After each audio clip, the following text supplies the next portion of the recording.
The phone struck the hardwood floor and spun until the camera faced my mother's chandelier. For 1 second, no one spoke. Then my mother's hand entered the frame, stopped halfway down, and began to shake. "Eleanor," she whispered. She wasn't looking at me. She was staring at the silver-haired woman standing beside Dr. Simone Hartwell, the director of Street Ann Children's Medical Center. I sat in a small conference room, 4 floors above the cardiac operating suite, still wearing the paper bracelet they had placed on my wrist when they took my 10-year-old daughter away. Somewhere below us, a machine was doing part of Willa's heart's work for her. My mother was 20 minutes across town, inside the bungalow my brother had called his house that morning. I could hear Natalie asking what had happened from somewhere behind him. Dr. Hartwell leaned toward the screen. "Mrs. Vaughn, Marin has authorized this conversation. Miss Wren has one question before she meets her attorney tomorrow." My brother stepped into view. "Why is Marin there?" Eleanor did not raise her voice. "I want to know why the mother whose daughter's story persuaded me to give you my son's home is sitting alone while that child is in open-heart surgery." 6 hours earlier, Willa had squeezed my fingers and whispered, "Can I see everyone one last time?" I had texted the entire family. No one came. "Stay with me," because by noon I learned that the house my brother planned to sign for had not been one with money. It had been one with a story about my daughter's heart that neither of us had ever agreed to tell. Before I take you back to that morning, tell me where you're listening from and whether you believe family should have to earn the right to be present in a child's hardest moments. Stay with me to see what my mother had done, and subscribe to the channel so you do not miss the rest of Willa's story. At 5:30 that morning, the automatic doors of Street Ann opened with a soft mechanical sigh. Cold air rolled across my ankles, carrying the sharp smell of disinfectant and burnt coffee. Willa's hand felt small and damp inside mine, but she walked beside me without slowing, her blue octopus backpack bouncing against her hospital gown folded inside. She had named the octopus Oliver when she was 6, because, according to her, 8 arms meant he could hold 8 different worries at once. That morning she had made me carry him. I did not point out what that meant. At registration, the woman behind the desk fastened a white bracelet around Willa's wrist and another around mine. Willa examined hers as if it were a ticket she might return. "It clashes with everything I own," she said. The joke was for me. I smiled because she needed it to work. By 6:15, we were in pre-op beneath lights too bright for that hour. The anesthesiologist listened to Willa's lungs, while a cardiac fellow reviewed the plan one last time. Willa had been born with tetralogy of Fallot and undergone her first repair before she could form a memory of it. Years of pressure had left her pulmonary valve leaking badly, and the right side of her heart had begun to enlarge. The fellow explained that her anatomy was not suitable for a catheter valve, so the surgeons needed to reopen her chest and replace the valve directly. He said the team expected a good outcome. He also said cardiopulmonary bypass, ICU, ventilator, and possible bleeding. Willa stopped making jokes. I knew that look. I taught elementary art, and I had seen children go still when adults used words too large for their fear. I reached for the sketch pad in my bag, but Willa shook her head. "Don't make me draw it." "All right," I said. "You don't have to turn it into anything." At 6:45, a nurse checked the clock and told us transport would come soon. Willa watched her adjust the blanket, then caught my fingers with both hands. "Mom," she whispered, "can I see everyone one last time?" The words emptied the room of every reassuring sentence I had prepared. "They know we're here," I said carefully. "I'll message them again." I opened the family group chat. 3 weeks earlier, I had posted the date, arrival time, surgery time, floor number, and visitor instructions. My mother had reacted with a red heart. Wesley had replied that he would move things around. My thumbs still shook as I typed. "She's terrified and wants to see you." Mom answered first. "Why didn't you tell us sooner?" For a moment, I wondered whether I had somehow failed to make the danger clear. Then I scrolled up and saw my original message, the date, and Mom's red heart beneath it. I did not know why she was pretending the information was new. I only knew it was not true. Wesley's response appeared next. Busy. Signing for my house tomorrow. Willa could not see the screen, but she read my face. Is Uncle Wes coming? He says he's tied up this morning. She looked toward the elevator doors. Grandma? I locked my phone. Not yet. Every time the elevator chimed, Willa lifted her head.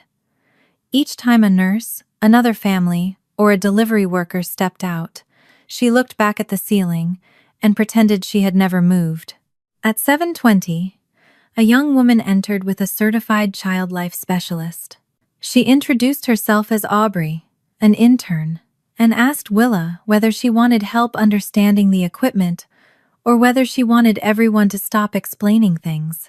The second one, Willa said immediately. Aubrey nodded, as if that were the most medically important answer she had heard all morning. She picked up a sheet of monitoring stickers and arranged them like medals across the blanket. These are Captain Beep's official crew badges. He is extremely qualified and emotionally unstable. Willa tried not to smile. Aubrey placed one sticker crookedly on the stuffed octopus and lowered her voice.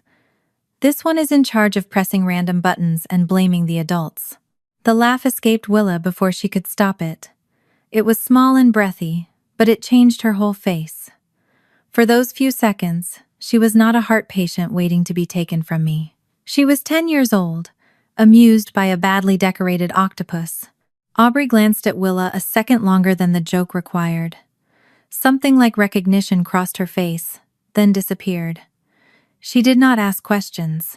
She only told Willa she would leave Captain Beep in charge until the real team came. At 7:40, transport arrived. The nurse unlocked the bed. I walked beside it until the red line on the floor marked the point where parents had to stop. Willa reached for me, and I bent close enough to feel her breath against my cheek. You'll be there when I wake up? I will be the first face you see as soon as they let me near you. She searched my eyes, making sure I was not giving her one of the softened truths adults use with children. Then she nodded and let the nurse roll her through the doors. I stood there until the doors closed, then until the reflected lights stopped moving across their narrow windows. Only after the hallway went still did I look at my phone. There was no apology from Mom, no change of plans from Wesley. Instead, he had sent a photograph of a freshly painted bungalow with a ribbon tied across the porch. Natalie stood near the steps, holding a box of gold decorations. Wesley had written, "Almost ready for tomorrow." I might have closed the image, if not for a white display board leaning against the porch railing. In its upper corner was the blue heart logo of Street Ann Children's Medical Center. I enlarged the photograph until the pixels blurred beneath my fingers. My daughter had just disappeared behind operating room doors, and the hospital's logo was sitting inside the house my brother had chosen over her. The first update came at 8:32. A nurse called the waiting room phone and told me Willa was fully asleep. Her breathing tube was secure, and the surgical team had finished placing the lines they needed. The operation itself had not begun yet.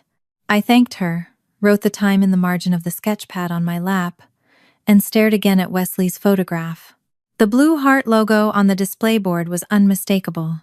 I had walked beneath the same symbol through years of cardiology appointments, blood draws, echocardiograms, and conversations in rooms where adults tried to make frightening possibilities sound manageable. It did not belong on my brother's porch beside gold ribbon and champagne glasses. I enlarged the image until the words below the logo broke into squares. I could make out only part of a sentence about a home, a child, and recovery. Wesley had framed the photograph so the board sat near the edge, as though it were decoration rather than the reason anyone had gathered there. My first instinct was to find an innocent explanation. Maybe Street Ann had donated furniture. Maybe Mom had borrowed the display board from one of her fundraising events. Maybe the bungalow had nothing to do with Willa. I kept inventing possibilities because accusing my family while my daughter was under anesthesia felt like a betrayal of the only job I was supposed to be doing. Then, I remembered the questions. In August, Wesley had asked how long Willa would need help after surgery. A week later, he asked how far our townhouse was from Street Anne and whether the stairs would be difficult when she came home. Mom had asked for 3 photographs of Willa, including one from the cardiology walk, because women in her prayer group wanted to make something encouraging. I had sent them. The realization made my hands go cold, but it still was not proof. That was the lesson Mom had trained into me since childhood. Feeling unsettled meant I was sensitive. Asking questions meant I was starting drama. Unless I could place every fact in a straight line, I was expected to doubt myself first.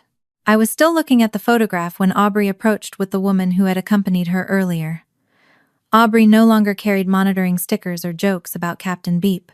Her supervisor introduced herself as Dana Pierce, a certified child life specialist, then asked whether they could sit with me. Aubrey folded her hands in her lap. I need to explain why I looked at Willa for so long this morning. I recognized her, but I didn't want to say anything in front of her before I spoke with Dana. My stomach tightened. Recognized her from where? A donor breakfast in September, she said. There was a booklet at each place setting. Willa's picture was on the cover. For a moment, the waiting room seemed to tilt beneath me. I asked what kind of booklet it was, and Aubrey shook her head before I could mistake her for someone with answers she did not have. I didn't take one home, and I never accessed Willa's chart, she said.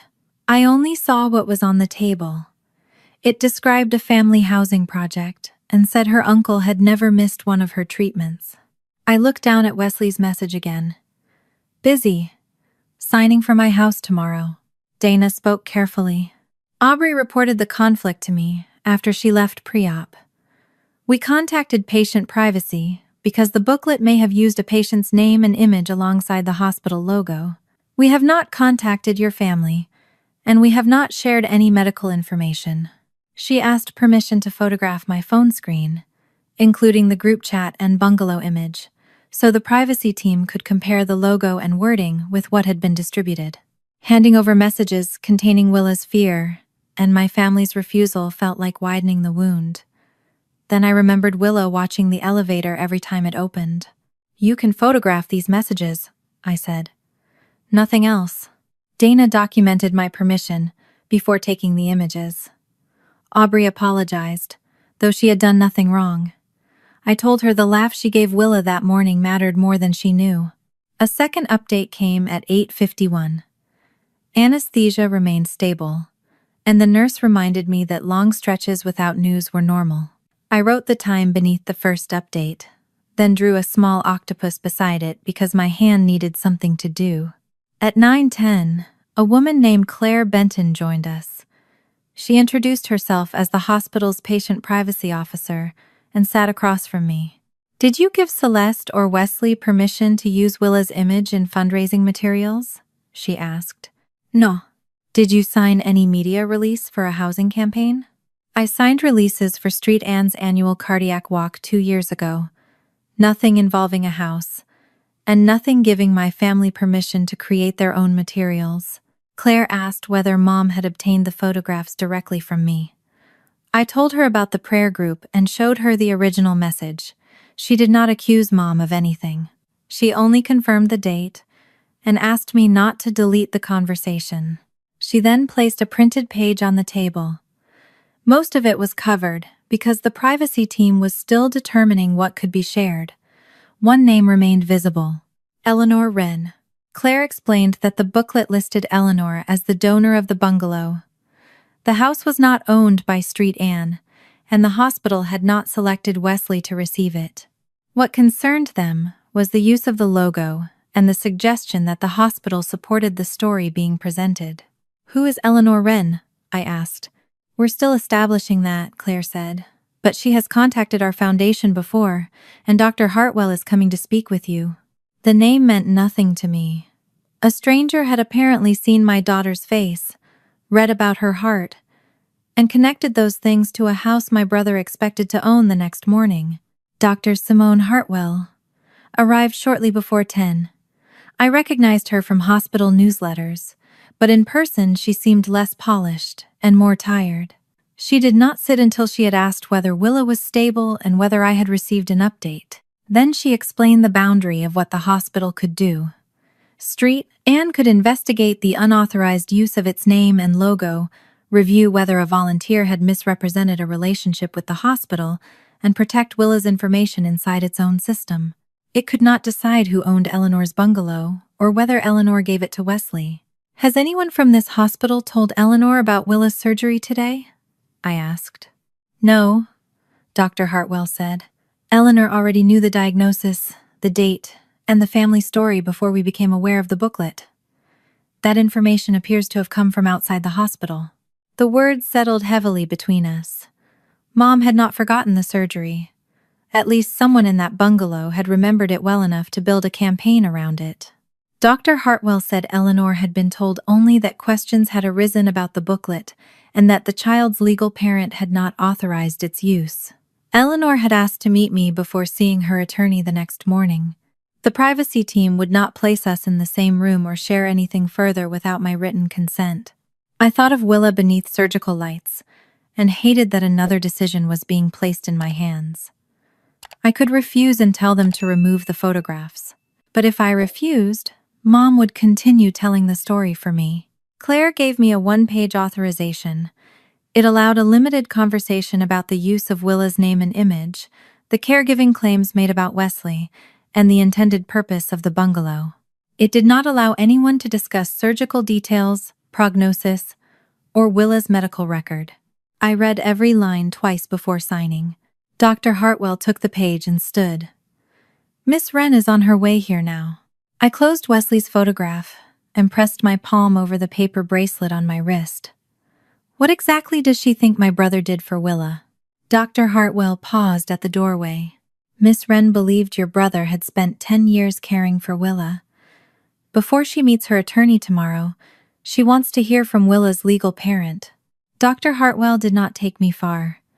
The conference room was across the corridor from the surgical waiting area, close enough that the red phone at the nurse's desk remained visible through the glass wall. Claire, the privacy officer, reminded me that I could leave the conversation at any time and that no one would discuss Willa's surgery beyond what I chose to share. I kept my phone face up beside my sketchpad. "If the operating room calls, we stop." "Immediately," Dr. Hartwell said. The woman who entered a few minutes later was small, silver-haired, and dressed in a navy coat despite the warm October morning. She looked at my hospital bracelet before she looked at my face. "Maren Vaughn?" she asked. I nodded. "I'm Eleanor Wren." She sat across from me but did not reach for my hand. I appreciated that. I had been touched by nurses, doctors, registration staff, and well-meaning strangers since before sunrise. I did not need comfort from another person who knew something about my daughter that I did not. Eleanor placed a leather folder on the table. "I owe you an explanation before I ask you for one."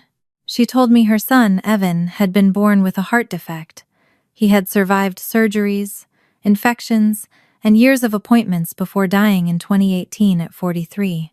The bungalow belonged to him.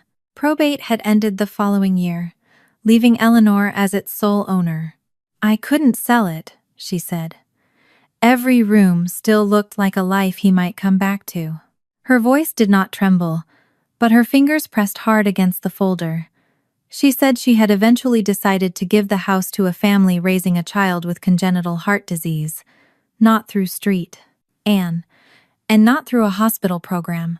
It was a private gift, though she had met many of the people involved through charitable events connected to the hospital community. "My attorney prepared a deed naming your brother," she said. "The appointment to review and sign it was scheduled for tomorrow morning. Has he signed anything?" "No, neither have I. The deed has not been notarized or recorded." The answer should have relieved me. Instead, I felt as though the floor had shifted under my chair. Wesley had called it his house before the woman who owned it had even signed it away. Eleanor continued carefully. "I was told Wesley would make the bungalow available to you and Willa for at least 2 years.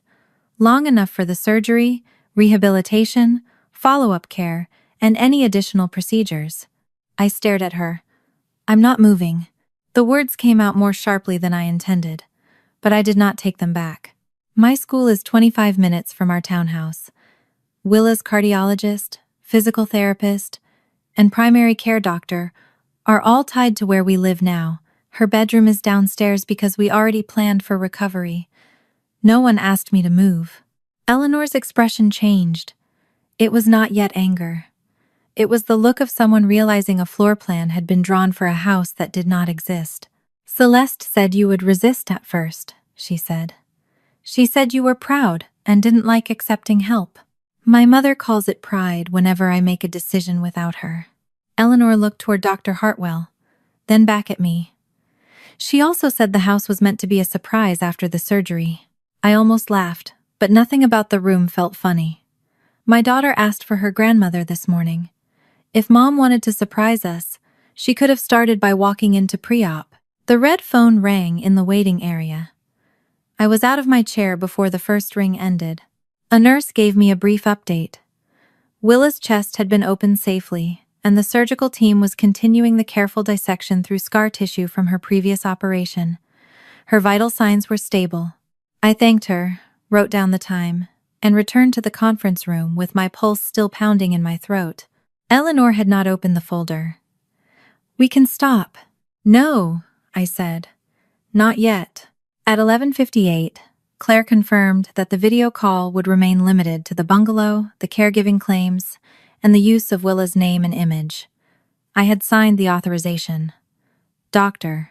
Hartwell would stay because the hospital's logo had appeared in the materials. She would not discuss Willa's medical condition. Eleanor placed her phone upright against a water pitcher. This was supposed to be my final confirmation before meeting my attorney. At exactly noon, she started the call. My mother answered from inside the bungalow. For a second, all I could see was pale yellow wallpaper and a brass chandelier. Then Mom adjusted the phone, bringing herself and Wesley into view. Gold ribbon hung from the mantel behind them. A stack of white boxes sat near the wall. Natalie's voice came from somewhere off camera. "Is that Eleanor?" Wesley glanced toward her. "Give us a minute." Mom smiled at Eleanor first. Then she noticed Dr. Hartwell. The smile disappeared. Her gaze moved 1 inch farther and found me. The phone struck the hardwood floor and spun until the camera faced the chandelier. Mom's hand entered the frame, stopped halfway down, and began to shake. "Eleanor," she whispered. Wesley picked up the phone. His face filled the screen. "Why is Marin there?" Eleanor did not answer him immediately. She looked at me, then at the hospital bracelet around my wrist. "I want to know why the mother whose daughter's story persuaded me to give you my son's home is sitting alone while that child is in open-heart surgery." Natalie stepped partly into view behind Wesley. I saw one side of her face and the folder she was holding.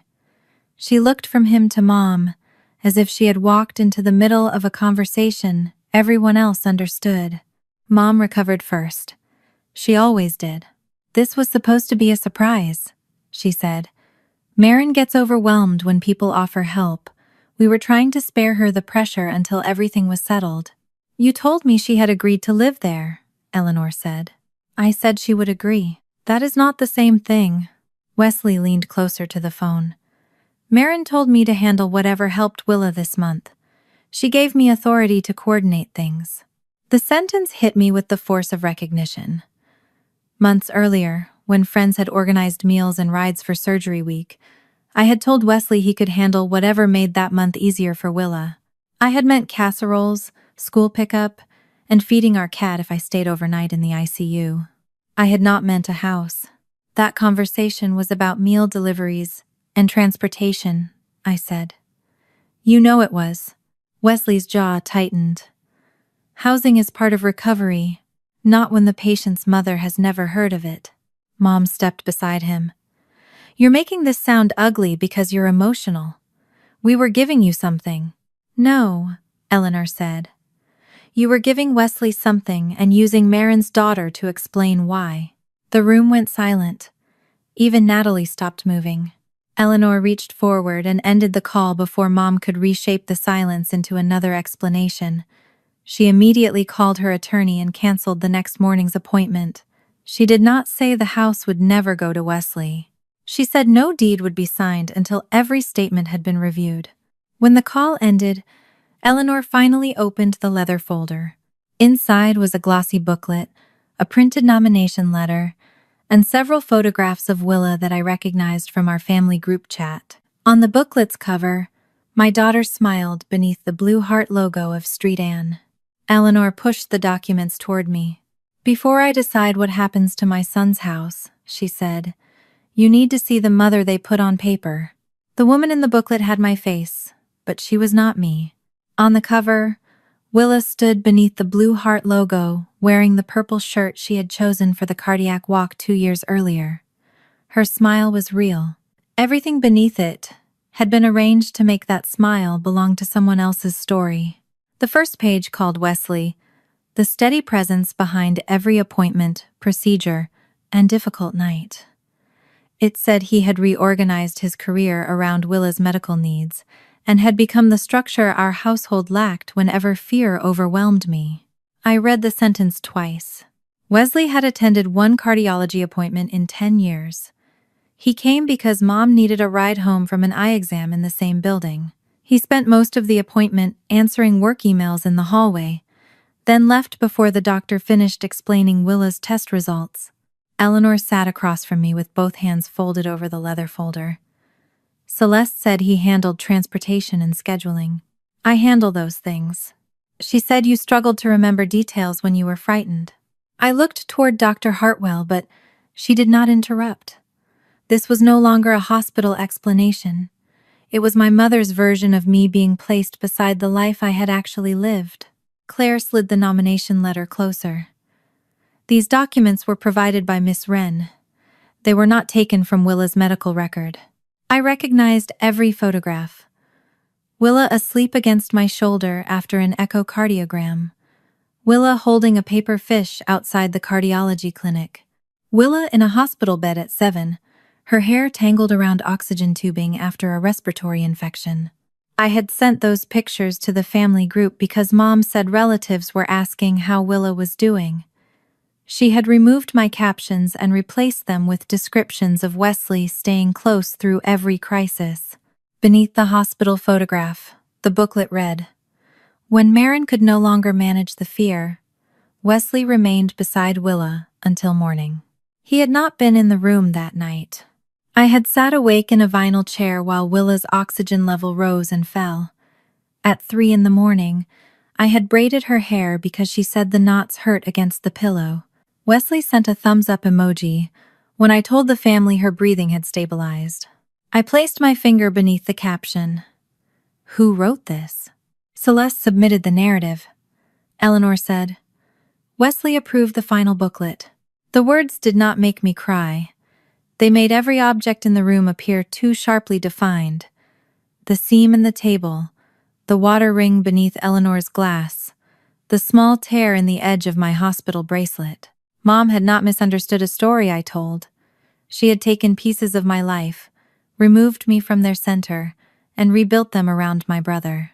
Claire turned to a page titled, Why This Family Needs Evan's House. It described me as a loving mother who became emotionally unsteady under medical pressure. Wesley, by contrast, was called practical, calm, and capable of creating the reliable home Willa needed. That phrase, I said, emotionally unsteady. Did my mother use those exact words? Eleanor nodded slowly. I heard Mom's voice from years earlier, telling relatives not to upset me because I was sensitive. I heard her telling teachers that Wesley was the sensible child, and I was the artistic one, as though imagination and judgment could not exist in the same person. Eleanor looked down at the booklet. I should have spoken to you. Yes. She accepted the answer without defending herself. I believed Celeste because I had known her through community events for years, she said. She remembered Evan's name. She asked about the surgeries no one else wanted to hear about. When she told me Wesley had become that person for Willa, I wanted it to be true. Her grief explained the opening my family had used. It did not excuse her failure to call me, but I understood why the lie had been shaped that way. Mom had not simply asked for a house. She had offered Eleanor a version of the past in which Evan's suffering could protect another child. There was a link printed inside the folder. Claire opened the video on a hospital laptop after confirming it contained no internal medical information. Wesley appeared on the screen, standing in the bungalow's smaller bedroom. The walls had been painted pale blue. He pointed toward the window and called it Willa's recovery room. He spoke about quiet mornings, easy access to follow-up appointments, and the relief of knowing she would not have to climb stairs. Those details sounded thoughtful because they had come from me. In August, Wesley had asked whether stairs would be difficult after surgery. I had explained that Willa's bedroom was already on the first floor of our townhouse. I told him she would need help getting up, showering, and carrying anything heavier than a schoolbook. He had taken the answer and placed it inside a room I had never seen. The camera turned toward Mom. She stood in the doorway with one hand pressed to her chest. "Marin loves Willa more than anything," she said in the video. "But love isn't always enough when fear takes control. Wesley gives them order. He has always stepped in when Marin couldn't." I closed the laptop. My mother's voice disappeared, but the sentence remained in the room. Eleanor reached for the nomination letter. "There is another item you should see." It was a message I had sent Wesley 3 weeks earlier, while friends from school organized meals and rides for surgery week. "I trust Wesley to handle whatever helps Willa this month." The lines before and after it were missing. In the original conversation, I had asked him to coordinate meal deliveries, collect Willa's assignments, and feed our cat if I stayed overnight at the hospital. In the booklet, the sentence appeared alone, beneath a heading that read, "Marin's trust in her brother's leadership." "It wasn't permission to represent us," I said. "It wasn't permission to plan where we would live." Eleanor closed her eyes for a moment. "They told me you had asked Wesley to make the practical decisions, because you needed to focus on the surgery. I asked him to put casseroles in a refrigerator." The red phone rang outside the glass wall. Every document on the table stopped mattering. I hurried into the waiting area and lifted the receiver. The surgical nurse told me Willa had been placed on cardiopulmonary bypass and the new valve procedure was moving forward. The surgeons had encountered more dense scar tissue than expected, while reopening her chest and separating tissue around the right ventricular outflow tract.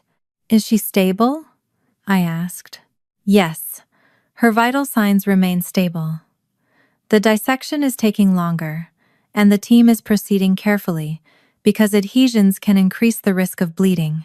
I wrote down each word because writing kept me from imagining the ones she had not said.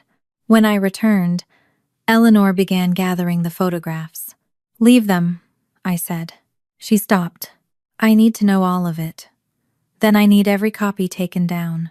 Claire said foundation compliance would help identify where the hospital logo had been used and which materials had circulated through affiliated events. She kept the explanation brief.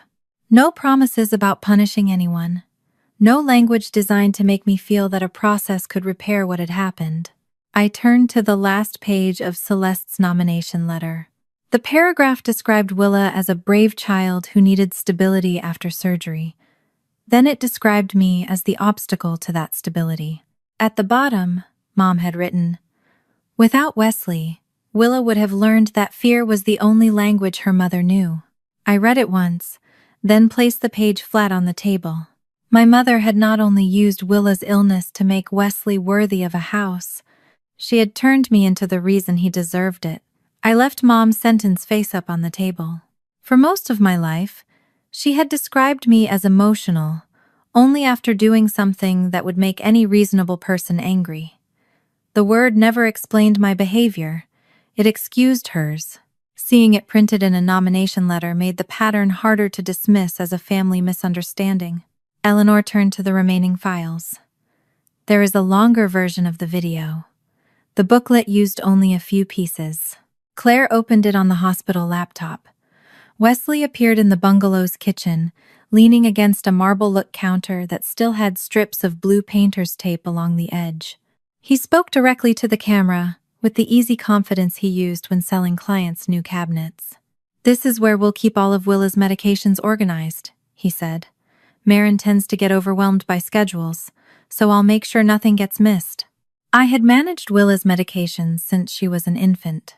I knew which antibiotic made her nauseated, which pharmacy stocked her dosage without special ordering, and how many minutes she needed between swallowing pills when her stomach hurt. Wesley had once asked whether her daily aspirin was for headaches. In the next clip, he stood beside the bathtub and pointed toward a grab bar still wrapped in plastic. "She'll need support getting in and out after surgery." Eleanor paused the video. "Would she?" "Not like that. She won't be allowed to pull herself up by her arms while her sternum heals. We have a shower chair at home, and I'll help her." Wesley had learned enough words to sound prepared, but not enough to keep Willa safe. He understood recovery as a collection of objects that photographed well: a downstairs bedroom, a pill organizer, a handrail, a soft blanket folded at the end of a bed. He had never asked how frightened she became when adhesive was removed from her skin, or how she slept upright when her chest hurt. The video resumed. Mom entered carrying a framed photograph of Willa. "Wesley has always been the one who stays calm," she told the camera. "When Maren panics, he becomes the adult in the room." The statement was so familiar that my body reacted before my mind did. My shoulders tightened. My fingers curled around the edge of the table. I was back at 17, standing in the kitchen, while Mom explained that Wesley should speak to the insurance adjuster after a tree damaged our garage because I would make the situation sound worse. Eleanor watched my hands. That description matched what I wanted to believe about someone caring for a sick child. She told me more about Evan. During his last hospitalization, relatives had called often but rarely visited. They said the ICU frightened them. They said they did not know what to say. Eleanor had spent nights beside him, wishing there were one other person who understood his routines without being asked. When Celeste described Wesley, she described the person I wished Evan had. She said, "I confused recognition with proof." Her admission did not erase what she had accepted without checking, but it made her different from Mom. Eleanor could name the part of herself that had helped the lie succeed. She opened a printed email chain between herself, Mom, and Wesley. The subject line read, "Bungalow preparation before Willa's surgery." The first message had been sent on August 27th. Mom had written, "Willa's open heart surgery is scheduled for Wednesday, October 14. She will check in at 5:30 a.m. and should be taken back around 7:40. We hope to have the bungalow ready before she is discharged." Below it, she had included a list of estimated recovery needs, most of them copied from information I had shared with the family. The date appeared again in a September email. Then again, in a message sent 4 days before surgery, when Mom told Eleanor the family might be difficult to reach Wednesday morning because everyone would be focused on Willa. I placed my phone beside the printed page and opened the family group chat. Mom's red heart still sat beneath the surgery schedule I had sent 3 weeks earlier. Her message from that morning appeared below it. "Why didn't you tell us sooner?" I no longer had to wonder whether I had failed to communicate. She had repeated the date, arrival time, and expected surgical schedule to Eleanor whenever those details helped move the house forward. "I can't know exactly why she sent that reply," I said, "but it doesn't look like confusion anymore. It looks like something she wanted in writing." Claire did not agree or disagree. She only noted that the hospital would preserve the material already provided and that I should retain the original message thread. Eleanor moved to another email, this one from Wesley alone. He had asked whether the deed would contain restrictions on resale or occupancy. Eleanor replied that she intended the bungalow to support Willa and me for at least 2 years, though her lawyer had not yet finalized the language. Wesley's response was written in the polite tone he used with people whose approval mattered. "Of course Willa and Maren can stay long enough to honor the original purpose. Once recovery is complete and life returns to normal, Natalie and I hope to make the property our permanent family home." I read the sentence again. Long enough to honor the original purpose. Willa's recovery was not the reason he wanted the house. It was the condition he needed to satisfy before the house could become his. Does Natalie know he wrote this? I asked. Eleanor shook her head. I assumed they had discussed it together. In the photograph Wesley sent me, Natalie had been holding decorations while he called the bungalow his house. She may have believed the same version Eleanor did, that Wesley had earned the gift by caring for Willa and that we had agreed to use it during recovery. I did not defend her. I did not accuse her. I only understood that Wesley had built separate stories for every woman involved, giving each of us the piece that made cooperation easiest. My phone vibrated at 1:12. The display showed the surgical waiting desk. I answered before the second vibration. The nurse said the surgeons were still separating dense adhesions around Willa's right ventricular outflow tract. The tissue from her earlier repair had attached more extensively than expected, and the team was moving slowly to avoid damaging nearby structures or causing uncontrolled bleeding. Is she still stable? Yes. She remains on bypass, and her vital signs are stable. The surgeon wanted you to know the procedure is taking longer, but the team is proceeding as planned. I thanked her and wrote the update beneath the others. My handwriting slanted across the page. For several seconds, the words "remains on bypass" were the only ones I could see. Eleanor closed the email chain. We can finish another time. Mom began calling before I could answer. Her name appeared on my screen, disappeared, then returned. Wesley sent a message demanding to know what Eleanor had shown me.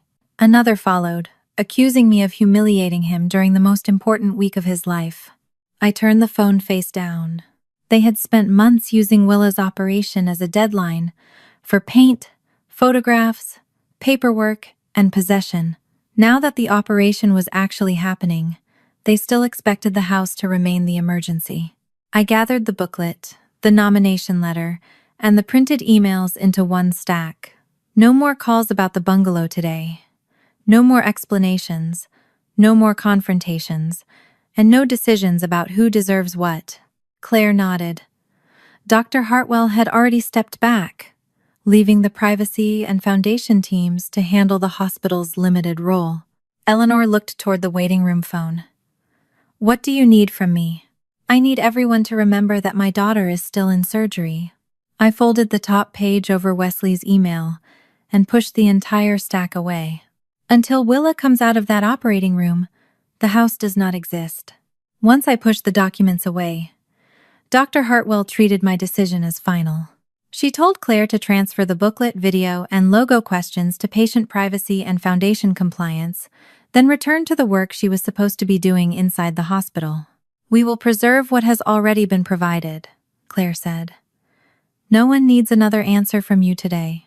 For the first time since Eleanor entered the waiting room, the bungalow stopped occupying every surface around me. The papers were closed inside her leather folder. Wesley's messages remained unanswered. Mom's name flashed across my phone twice more, then went silent when I turned on Do Not Disturb. Eleanor stayed seated across from me. She looked as if she wanted to apologize again, but I could not carry her guilt while waiting to learn whether my daughter's heart had started beating on its own. You can go home, I told her, or you can sit here quietly, but I can't keep explaining what they did or making you feel better about believing them. She accepted that without protest. I'll sit quietly. Aubrey returned shortly after 2, with a sheet of drawing paper held against her chest. She had drawn Oliver, Willa's stuffed octopus, wearing all 8 monitoring stickers and operating a cartoon machine labeled Captain Beep. One tentacle held a wrench. Another pointed accusingly at a row of buttons. I thought she might want it when she wakes up, Aubrey said. The picture did not ask Willa to be brave, grateful, or inspirational. It was simply ridiculous enough to belong to her. I slid it carefully into my sketch pad so the paper would not bend. Eleanor watched me close the cover. I should have called you before I let my attorney prepare anything. Yes, I said. I told myself I was protecting the surprise. You were protecting the version of the story that made the gift feel certain. She lowered her eyes. You're right. Part of me wanted to say I should have noticed sooner, I should have questioned Mom's requests for photographs. I should have asked why Wesley suddenly cared about stairs, medication storage, and recovery time. The thought formed automatically, because blame had always felt safer when I aimed it at myself. If I had missed a warning, then perhaps I could prevent the next betrayal by becoming more alert, more precise, less emotional. I stopped before saying it aloud. I had shared photographs with my mother because grandparents ask for pictures of their grandchildren. I had answered my brother's questions because I believed he wanted to help his niece. Trusting family was not the wrongdoing. Turning that trust into a campaign was. At 2:58, the red phone rang. The surgical nurse told me the replacement valve was in place. Willa had come off cardiopulmonary bypass at 2:45, and her heart was beating with stable pressure and rhythm. The surgeons were checking for bleeding and completing the closure. I pressed the receiver harder against my ear. Her heart is working on its own? Yes. The team is satisfied with how she came off bypass. Relief did not arrive as a clean emotion. My knees weakened first. My lungs pulled in a breath so deep it hurt. Then I began crying before I could decide whether I wanted anyone to see. Eleanor turned away to give me privacy. Aubrey's supervisor placed a box of tissues near my elbow without touching me. I wrote 2:45 beside the others, but the ink blurred under a tear. At 3:40, the ICU nurse called to say Willa had arrived. She still had the breathing tube, chest tubes, intravenous lines, an arterial line, and more wires than I could count from the explanation alone. The nurse warned me that swelling, pale skin, and the sound of the ventilator could be frightening. Nothing she said prepared me for seeing Willa motionless beneath the blanket. Her face looked smaller around the breathing tube. Clear tape covered part of her mouth. The ventilator filled the room with a mechanical rhythm that did not belong to her. Tubing disappeared beneath her gown, and the monitor above her bed translated her heart into green light. I took the chair beside her and placed my hand where she could feel it without disturbing the lines. "You did it," I whispered. "Your heart is working. I'm right here." For nearly an hour, she gave no sign that she heard me. Then her eyelids fluttered. Her eyes opened only halfway, unfocused at first, before finding my face. She tried to move her mouth around the tube. "Don't talk," I said quickly. "The tube is still helping you breathe." Her fingers shifted beneath mine. I asked her to squeeze once if she understood. The pressure was weak, but it was there. I did not tell her about the bungalow, the booklet, or Mom. I told her the valve was in, the surgeon was pleased, and Oliver had been promoted to machine operator. I held up Aubrey's drawing, where she could see it. Willa's eyes narrowed slightly in the way they did when she was trying not to laugh. The monitor changed for a few beats, and the nurse smiled. "That counts," she said. "No laughing contest until the tube is out." The hours between late afternoon and evening moved according to ICU measurements. Blood pressure, drainage, oxygen, pain medication. Each time a number changed, I watched the nurse's face before trusting the monitor. Eleanor left before 6 after asking Claire to give me her direct number. She did not ask about the deed, and she did not request another conversation. Aubrey went home when her shift ended, leaving Captain Beep propped against the wall. At 9:10 that night, after Willa passed the breathing trial and the ICU team confirmed she was ready, they removed the tube. She coughed, grimaced, and breathed through a small oxygen cannula while the nurse suctioned her mouth. Her voice, when it came, was barely more than air dragged across sandpaper. "Mom, I'm here." "Oliver?" I held up the stuffed octopus from the foot of the bed. He survived his promotion. Her eyes closed again. A few minutes later, she whispered that her chest hurt. The nurse adjusted her medication and helped reposition her without pulling on the fresh incision. I did not ask whether she remembered being afraid. I did not tell her who had failed to come. She had done enough for one day. By morning, the room had turned gray with early light. Willa was still exhausted, but she stayed awake long enough to sip water from a sponge and complained that the hospital lip balm tasted like crayons. Then her gaze moved toward the doorway. Did Grandma come after I went in? I could have softened the answer. For years, I had confused protecting Willa with editing other people's choices until they hurt less. No, I said. Grandma and Uncle Wesley didn't come. Her eyes remained on mine. Did they forget? They knew the surgery was today. Her fingers curled slightly against the blanket. So they chose the house? They chose to be there instead of here. That choice belongs to them. It is not because you asked for too much, and it is not because you weren't important enough. She looked toward Aubrey's drawing, then back at me. Did they use my surgery to get that house? I kept my answer simple. They used your name, your pictures, and the story of your heart without asking us. Willa's breathing became shallow for a moment, and I waited until the monitor settled. She did not cry. She looked tired in a way that had nothing to do with anesthesia. Then make them stop, she whispered. I wrapped my hand around hers without lifting her arm from the bed. I will. No one gets to use your name, your face, or your heart again, unless you and I say yes. By the next morning, Willa's request had become the only answer I needed. She was still in the cardiac ICU, pale beneath the hospital lights, with oxygen beneath her nose and chest tubes hidden under the blanket. The nurse said her numbers were stable and that she would probably spend another night there. Willa had slept in short stretches, waking whenever pain or the monitors pulled her back. Before I left her bedside, I told her I had to speak with Grandma and Uncle Wesley about the pictures and the house. Are they here? She asked. No. It's a video call. She looked toward Captain Beep's drawing taped beside the monitor. Don't let them say I wanted it. I won't. Claire met me outside the ICU and walked me to a consultation room close enough that a nurse could reach me within seconds.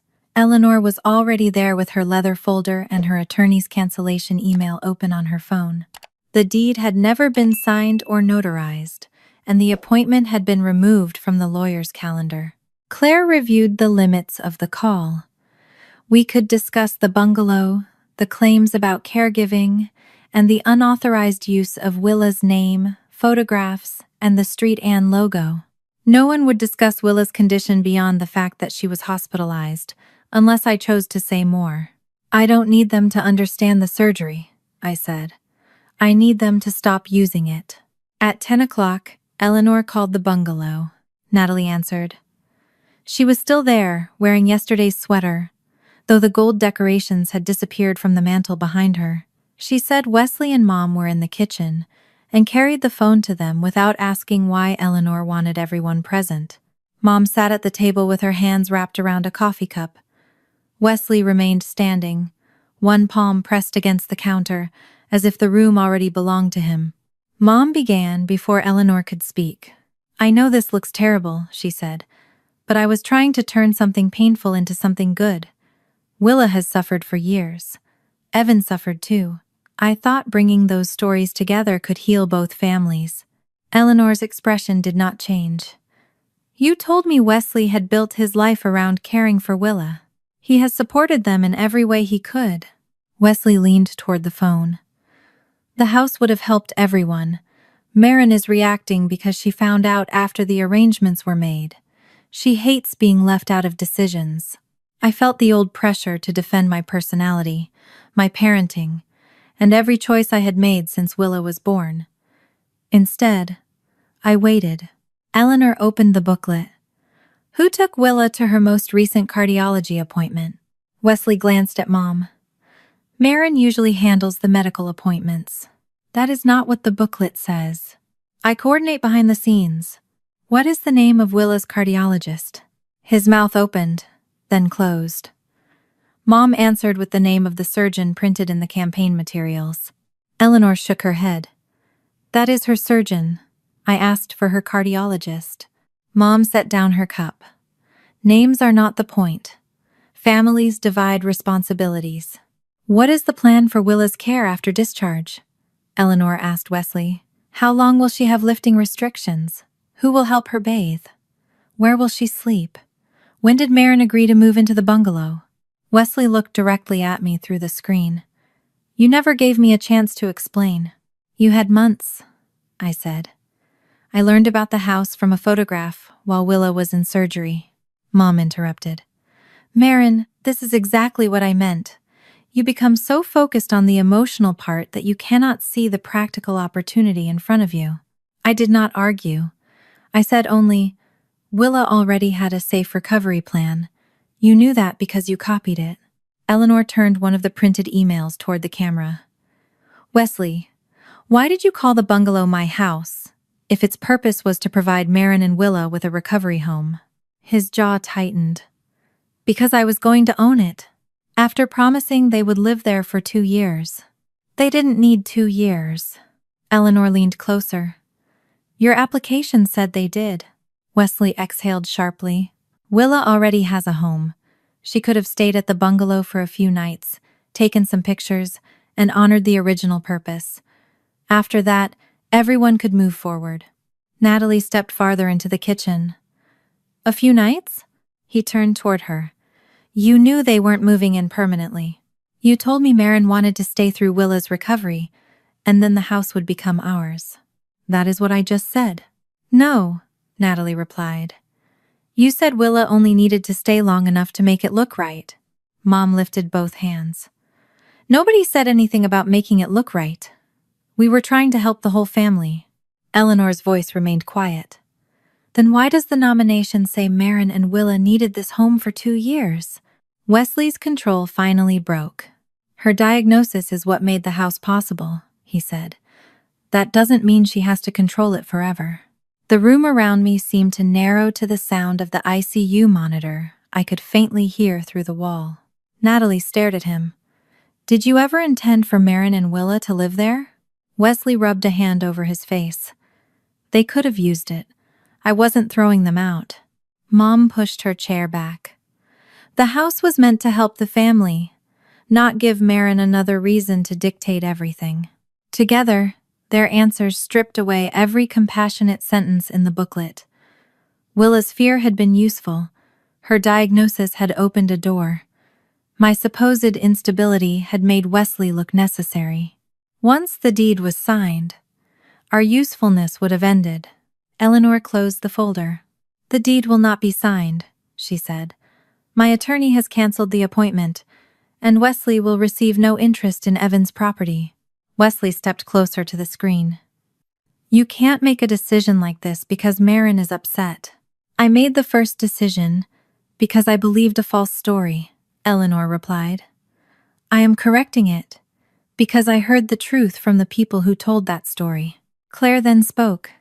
She told Mom that every booklet, video, post, display board, and digital file using Willa's image or the Street Ann logo had to be removed. The hospital's volunteer office had suspended Mom's status, pending a formal review of the unauthorized campaign materials. Claire did not threaten arrest or promise a lawsuit. She stated the boundaries once and asked Mom to confirm she understood them. Mom looked at me instead. Are you really going to let strangers humiliate your own mother while your daughter is recovering? I thought of Willa asking whether they had forgotten her. I thought of her telling me not to let them say she wanted the house. You used the worst morning of her life to build the best story about yourselves, I said. You do not get to tell that story anymore. No one answered. Natalie looked down at the ring on her left hand. She worked it slowly over her knuckle and placed it on the kitchen counter rather than throwing it or holding it up for the camera. Wesley stared at it. What are you doing? I need to know who I was about to build a life with, she said. Then she walked out of the frame, leaving the ring beneath the bungalow's bright kitchen lights. Willa moved out of the cardiac ICU the following afternoon. The transfer took less than 10 minutes, but it exhausted her. A nurse supported her shoulders while another managed the chest drainage system and IV pole. Willa took 6 slow steps from the bed to a wheelchair, stopped twice to breathe, and looked offended when everyone congratulated her. I walked to a chair, she whispered through her still raspy voice. Nobody clap. On the regular cardiac floor, she had a window facing the parking garage and enough room for me to sleep on a narrow couch beneath it. She still needed help sitting up, washing her face, and shifting without pushing through her arms. Every cough pulled at the incision beneath her dressing. Even laughing at Captain Beep's drawing made her press a folded pillow against her chest. The house should have become irrelevant after Eleanor canceled the deed appointment. Instead, Mom carried the fight into public. Her post appeared that evening. She did not mention Willa's diagnosis, the hospital, the bungalow, or Wesley by name.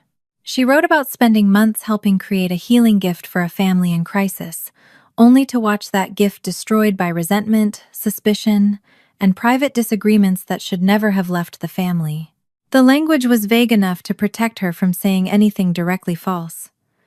It was also specific enough that people from her volunteer circle knew she was talking about me. The first message came from a woman I recognized from one of Mom's charity luncheons. "Your mother has done more for families than most people ever will. Whatever happened, gratitude would cost you nothing." Another person wrote that grief made people imperfect, and that humiliating an older woman over a misunderstanding was cruel. A third said families sometimes had to make practical decisions when a mother was too emotional to see what was best for her child. That last phrase told me how far Mom's version had traveled. I opened a blank post and began writing. I described arriving at the hospital before sunrise. I copied Mom's message claiming she had not known the surgery was that morning. I explained the photographs, the booklet, the bungalow, the recovery plan, and the sentence that turned Willa's diagnosis into Wesley's qualification for a house. By the time I finished, the post was longer than some of the stories I assigned my students. I read it once and deleted every word. The people messaging me had not asked what happened. They had already chosen a version that allowed Mom to remain generous and me to remain difficult. Explaining myself to them would only give them more pieces of Willa's private life to examine. I blocked the messages and returned to her bedside. Willa was asleep, with one hand resting near Oliver's tentacles. Her face had more color than it had in the ICU, but exhaustion still softened every feature. I understood then that refusing to argue was not surrender. It was the first time I had stopped treating public approval as a court where I was required to prove my innocence. Claire called the next morning. Foundation Compliance had completed its initial review of the booklet and display materials. With my written consent, Street. Anne planned to release a brief statement saying that its logo and images of a bariatric patient had appeared in privately produced materials that the hospital had not approved. The statement would not identify Willa, Mom, Wesley, Eleanor, or the bungalow. It would not discuss the surgery or confirm that Willa was a current patient. It would explain only that Street Anne had asked for the materials to be removed and was reviewing its volunteer policies. "That is enough," I said. "I don't want her name used to correct the way her name was used." Claire also told me the volunteer review board had suspended Mom for 1 year. If she applied to return after that, she would have to complete privacy and ethical storytelling training before the board considered reinstatement. Mom would not lose her entire life. She would still have her friends, her church groups, and every good thing she had genuinely done before this. What she lost was the ability to place herself beside vulnerable families and assume her intentions excused the way she told their stories. The hospital statement went online that afternoon. Mom deleted her post within an hour. Natalie emailed me later that day. The message was short and came from her work address. She said she had ended the engagement. She had not made the decision because Eleanor withdrew the bungalow. She made it because she had heard Wesley say, in his own words, that Willa's diagnosis made the house possible, and that a few nights of staged recovery would have been enough to satisfy the purpose of the gift. Natalie admitted that she had believed Marin and Willa wanted to use the house during recovery. Wesley had told her the arrangement was temporary because I preferred my own home, not because I had never agreed to any arrangement at all. She apologized for decorating the bungalow while Willa was in surgery. I replied that I appreciated the truth. I did not ask what would happen next between her and Wesley. That part of the story belonged to her. Eleanor came to the hospital that afternoon but did not enter Willa's room. We met in the family lounge while a nurse stayed with her. "I'm not giving the bungalow to you," she said. "I never wanted it." "I know. That is why I wanted to tell you directly." She had contacted Heartbridge Family Lodging, a nonprofit that already operated 2 furnished recovery homes near Street Anne for families who lived too far away to manage repeated cardiac follow-up visits. Heartbridge had staff, insurance, occupancy policies, and an established referral process that did not depend on one family telling the most persuasive story. Eleanor intended to donate the bungalow to the organization. She was careful not to describe it as finished. Her attorney would have to review the deed. Heartbridge needed inspections, insurance approval, accessibility planning, and funding for renovations. Their director estimated that the process would take at least 4 months before they could even consider placing the first family there. "That house carried Evan's name in my mind for years," Eleanor said. "I tried to choose one family who could make his life mean something. I understand now that I was asking a stranger's suffering to resolve my grief." I looked through the lounge window toward the cardiac floor. "What will be on the sign?" "Heartbridge House, unless their board chooses something else." No picture of Willa, no name, no brochure about her surgery, and no ceremony built around what happened here. Eleanor nodded. "That will be written into my instructions." She did not ask me to attend a dedication or pose beside the porch. For the first time since the bungalow entered my life, its future did not require Willa to perform gratitude. Wesley called after Eleanor left. I almost let it go to voicemail, but Willa was asleep, and I wanted no surprises arriving at the hospital desk. "You got what you wanted," he said as soon as I answered. "Natalie is gone. The house is gone. Mom has been suspended from the one thing that gave her life purpose. I asked you to stop using Willa. You could have handled that privately." "We tried privately. You lied in private." He accused me of turning Eleanor against him and letting the hospital treat Mom like a criminal. I reminded him that there had been no police, no arrest, and no lawsuit. Eleanor had simply chosen not to give him her property. And Street Anne had enforced its own rules. "You destroyed my future over a booklet," he said. I waited for him to mention Willa. He complained about the canceled deed appointment, Natalie's ring, the money he had spent preparing the bungalow, and the humiliation of explaining to clients why his wedding plans had changed. When he finally paused, I asked, "Do you know whether Willa is still in intensive care?" Silence answered first. Then he said, "I assumed she was fine, or you would have told us. She was moved to the cardiac floor yesterday. She still has chest tubes. She needs help sitting up. You have called me 3 times about the house and never once asked." His voice hardened. "This is why phone conversations with you go nowhere. You twist everything into a test no one knows they're taking." "It wasn't a test. She is your niece. I'm coming to the hospital." "No. We need to resolve this, like adults." "There's nothing to resolve at her bedside." "I'll be there this afternoon," he said. "You can either speak to me calmly or I'll explain everything to Willa myself." The call ended before I could answer. I looked through the glass panel in Willa's door. She was awake now, watching the monitor trace each beat of the heart my family had treated like a key. I walked to the nurse's station and asked for the hospital security desk. The security officer reached the cardiac floor before Wesley did. I gave the charge nurse his name, Mom's name, and a recent photograph of each of them from my phone. I explained that neither person had permission to enter Willa's room or receive updates about her condition. The nurse added the restriction to the visitor list, then reminded me that I could change it at any time. Willa watched from bed while I signed the form. Her chest tubes had been removed that morning, but sitting upright still exhausted her, and every cough made her hug a heart-shaped pillow against her incision. She did not ask whose names I had written. She only said the hospital oatmeal looked like something Captain Beep had already eaten. At 1:30, the desk called to tell me Wesley was downstairs. I asked the nurse to stay near Willa, then took the elevator to the lobby. Wesley stood beside the security desk holding a gift bag covered in cartoon hearts. The tissue paper still carried a pharmacy price sticker, and the bag was stuffed so tightly that the corner of a stuffed bear pressed against the side. He lifted it when he saw me. "I brought her something. You're not going upstairs." His mouth tightened. "I drove all the way here. That does not change the visitor list." People moved around us with coffee cups, discharge folders, and overnight bags. Wesley looked toward them before lowering his voice. "You've made your point, Marin. The house is gone. Natalie is gone. Mom has been publicly embarrassed.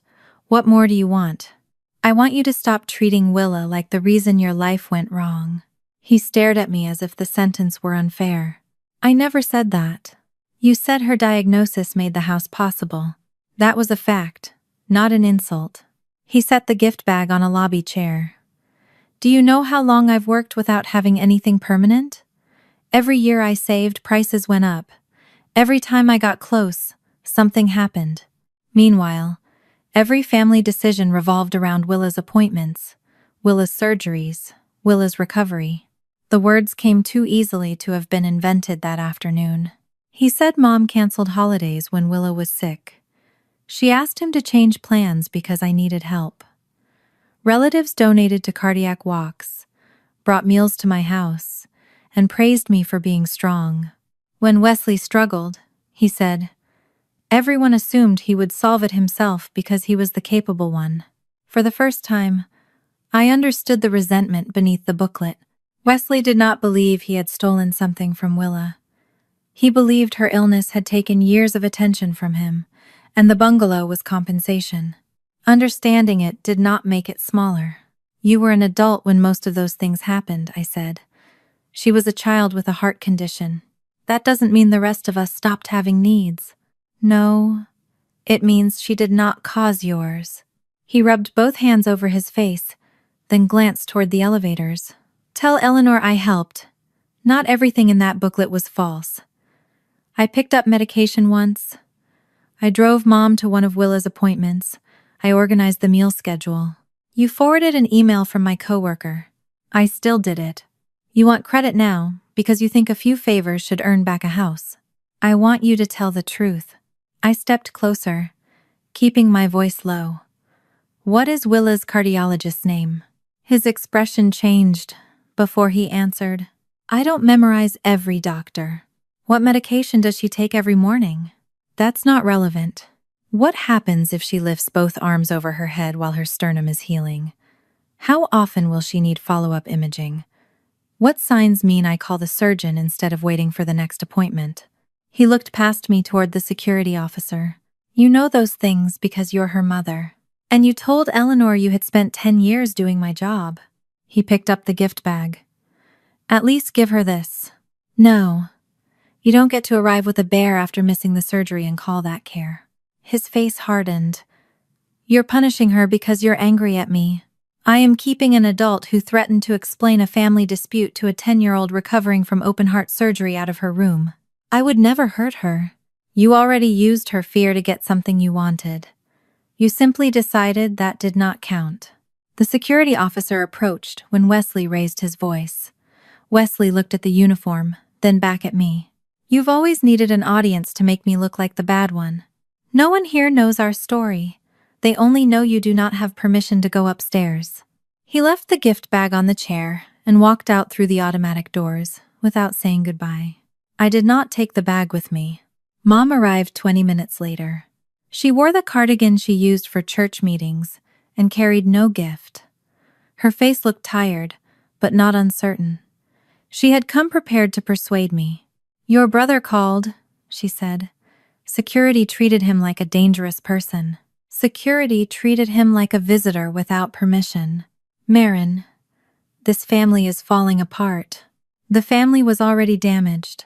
The house made it visible. She pressed her lips together. "I made a terrible mistake. I should have asked before using the photographs, and I should not have exaggerated Wesley's role." "You did more than exaggerate. I was trying to create something good from Willa's suffering. Do you understand how many people could have been inspired by that house?" "Willa did not agree to inspire anyone." Mom glanced toward the elevators. May I see her for 5 minutes? Why? Because I'm her grandmother. That is your relationship. I asked for your reason. Her eyes filled with tears. I love her. Do you regret that she was used?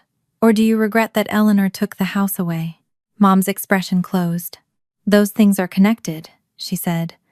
If Eleanor had handled this privately, we could have corrected the booklet without destroying Wesley's future. That did not answer me. I am standing in a hospital begging to see my granddaughter. What more do you want me to say? I wanted you here before the surgery, when she was begging to see you. I thought there would be time afterward. You knew exactly when they were taking her in. Mom looked down at her hands. We had already committed to meeting Eleanor's contractor at the bungalow. The honesty arrived too late to be comforting. You chose a house inspection over her last request, before open-heart surgery.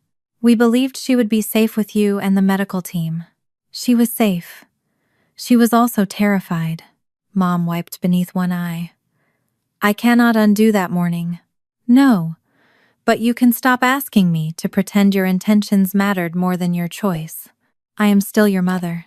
I felt the old instinct to soften, to explain, and to offer her a smaller version of the boundary so she could accept it without feeling rejected. Then I remembered Willa, watching the elevator doors. You do not get to spend her fear, and then ask me to thank you for being family. Mom stood without speaking.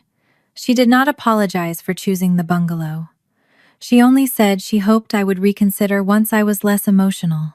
Security walked her back toward the entrance. When I returned upstairs, Willa was awake. She had shifted toward the window and was watching cars move between levels of the parking garage. Who was outside? She asked. Uncle Wesley came first. Grandma came after him. Did they want to see me? Yes. She pressed the pillow more firmly against her chest before answering. I don't want to see them yet. You don't have to. Can I choose who comes in? I sat beside her and opened the visitor form on the hospital tablet. Yes. This is your room, and you get a say.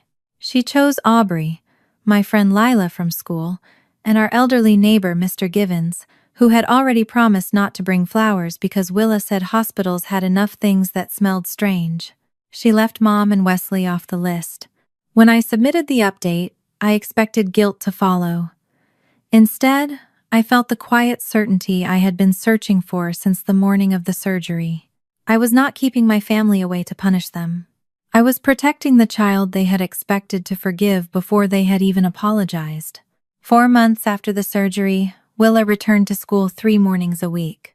On her first day back, she spent 20 minutes choosing a shirt that would not rub against the top of her scar.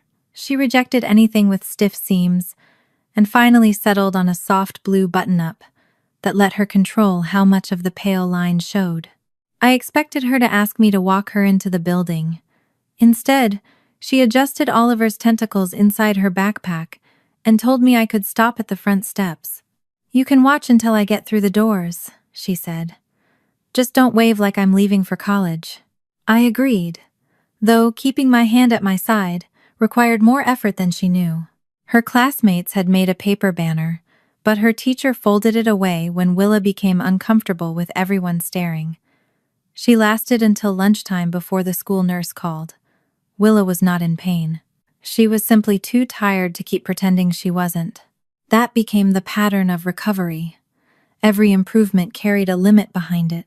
She could sit through math but sometimes needed to rest during reading. She could walk from the classroom to the art room but not climb the stairs twice in one morning. She could laugh without holding a pillow against her chest, though a long laugh still left her breathless. The incision had healed into a pink line running down the center of her chest. Her cardiologist said the new valve was working well, but healing a bone, rebuilding stamina, and learning to trust her body again would take longer than any hospital discharge paper could explain. Twice a week, I drove her to cardiac rehabilitation. A therapist monitored her heart rate while she walked on a treadmill, stretched, and practiced controlled breathing. Willa hated the finger sensor and called it a tiny plastic tattletale. She followed every instruction anyway. My school district insurance had covered most of the hospital care, after deductibles and co-payments, and my remaining sick leave allowed me to reduce my schedule during the first months. Friends from school left meals on our porch and drove Willa to appointments when I had to teach. Their help looked nothing like Wesley's campaign. It came without cameras, titles, or promises that anyone would become more deserving because they had carried a grocery bag. The official letter from Street Ann arrived in January. It confirmed that the Volunteer Review Board had suspended Mom for 1 year because she had used a pediatric patient's image, the hospital logo, and privately produced materials without proper approval. Before she could apply to return, she would have to complete training on privacy, consent, and ethical storytelling. The letter did not call her evil. It did not erase the years she had volunteered or the families she had genuinely helped. It simply stated that good intentions did not replace permission. I placed it in the file with Willa's medical papers and did not send Mom a copy. She already had her own. We still had not reconciled. Mom sent 2 brief messages during those 4 months. The first said she hoped Willa was healing. The second said she was ready to talk when I stopped viewing every mistake as a permanent judgment. I answered only the first. I told her Willa was recovering, and that any future contact would depend on whether Willa wanted it, and whether Mom could acknowledge what she had done without blaming me for the consequences. She did not reply. Wesley contacted me once to ask whether Eleanor might reconsider if he apologized directly. I told him the bungalow was no longer mine to discuss, and that an apology offered to recover property was not one Willa needed to hear. He still had his job. He still lived in the same rented apartment he had complained about before the surgery. His life had not collapsed, though the future he had built around Eleanor's house no longer existed. That mattered to me. I did not need him bankrupt, homeless, or publicly ruined. I needed him to live without the reward he had tried to obtain through my daughter's diagnosis. Losing the house was not a punishment invented for him. It was the absence of a gift that had never belonged to him.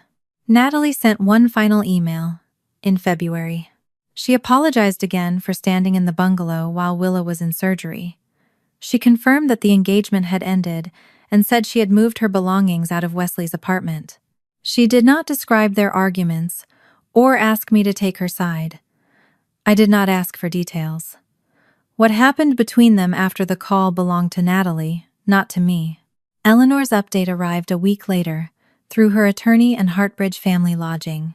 The deed transferring the bungalow to Hartbridge had been recorded. The nonprofit had secured insurance and was finishing accessibility work, including a safer bathroom and a temporary ramp. The final inspection was scheduled for March, and the organization hoped to welcome its first family the following month. No family had been selected yet. Hartbridge invited Willa and me to attend a small public announcement. Eleanor's attorney included a handwritten note saying there would be no photographs of Willa, no description of her surgery, and no claim that the house existed because of her. I declined anyway. I wished them well and asked that Willa's name remain outside every speech, plaque, brochure, and donation appeal. The bungalow could help families without borrowing her face to prove it deserved to exist. Eleanor respected the decision. Aubrey completed her internship at Street Ann near the end of February. We learned through Dana, her supervisor, that she had accepted a position in another children's hospital after graduation. Willa made her a card. On the front, Captain Beep stood beside Oliver beneath the words "officially less, emotionally unstable." Inside, Willa thanked Aubrey for making her laugh before surgery without telling her to be brave. Aubrey sent a short reply through Dana and thanked Willa for trusting her that morning. We did not turn the connection into something larger. Aubrey had helped a frightened child during one important hour, and gratitude was enough. At Willa's next cardiology appointment, the doctor cleared her for light, supervised swimming. She had loved the water before surgery. She had also spent 4 months avoiding anything that made the skin across her chest pull. The rehabilitation pool was warm and shallow near the steps. Only the therapist Willa and I were there that afternoon. No cameras waited at the edge. There was no donor, hospital director, extended family member, or volunteer committee watching her prove that suffering had produced something beautiful. Willa stood with both feet on the wet tile and stared at the water. Her swimsuit covered most of the scar, but not all of it. She touched the top of the line with 2 fingers. "It feels tight when I stretch," she said. The therapist told her she could sit on the edge, step onto the first stair, or go home and try again another day. No choice would count as failure. Willa looked at me. I wanted to promise that nothing would hurt. I wanted to lift her into the pool, hold her beneath the arms, and take the decision away before fear could make it harder. Instead, I stayed where I was. "You choose," I said. "I'll be right here either way." She sat on the edge and lowered one foot into the water, then the other. She remained there for several breaths before moving on to the first step. The water reached her knees, then her waist. When it touched her chest, she stopped and pressed her lips together. I did not tell her to keep going. After a moment, she released the railing. The therapist stayed close while Willa pushed gently away from the step. Her first stroke was uneven. The second was stronger. She crossed only a few yards before turning toward the wall. When she lifted her face from the water, she was smiling. Not the careful smile from the fundraising photograph. Not the brave smile adults praised when they needed her fear to become inspirational. This one was wide, surprised, and completely unprepared for anyone else's story. I stood at the edge of the pool and let the moment remain exactly what it was. Her heart had never been proof of my mother's goodness. It had never been the reason my brother deserved a home. It had never been anyone's house key. It was hers.